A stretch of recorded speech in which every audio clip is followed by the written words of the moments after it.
Often I'm asked, how did you start BEICC, or how do you start any organization, and how does any of this happen? And I think before you actually go out there, you need to have clarity of purpose. You need to have goals and objectives. You have to have a purpose for being. And then when you have that purpose, you identify who the major stakeholders are and what's the expected outcomes of organizing something like a foundation or a coalition or anything like that. What's the longevity of it?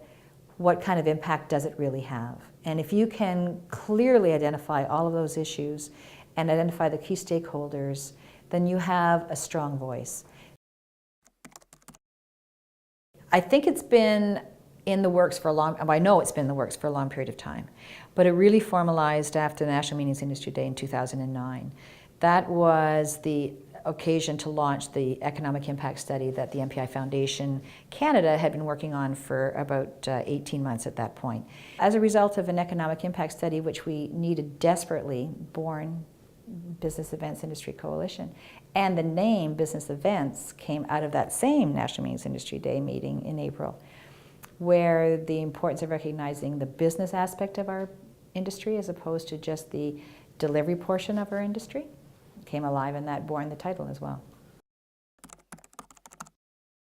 After the meeting in May, June, we identified the organizations from the 30 groups that were there that would initially be part of this organization. They were MPI in Canada, CITE, ICIS, PCMA in Canada, CAPS, Convention Centers of Canada, CANSPEP. These were organizations that from the get-go absolutely felt they needed to be part of this coalition. And those were the founding members of the organization in 2009.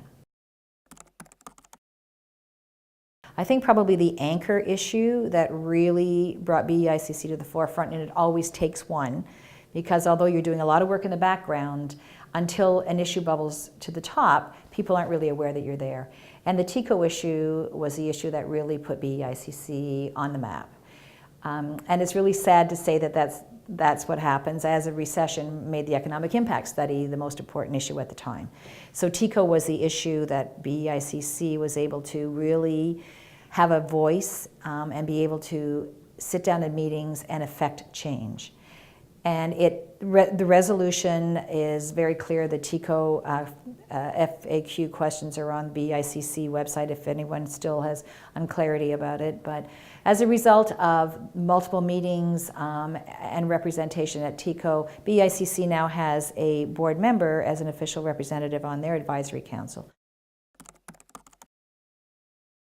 When you take a look at TICO, or you take a look at the economic impact study, or you take a look at what happened when we had our recession just a few months ago or a year ago, we had the economic impact study. We had a collective voice. So when someone was interviewed, or there was a need for a voice that represented everyone, because the impact and the importance of an industry is all about how everyone comes together at a situation like a recession or a 9/11 or a SARS or any of the issues, and there will be others as we come forward and move forward in our industry, because it's just the inevitable.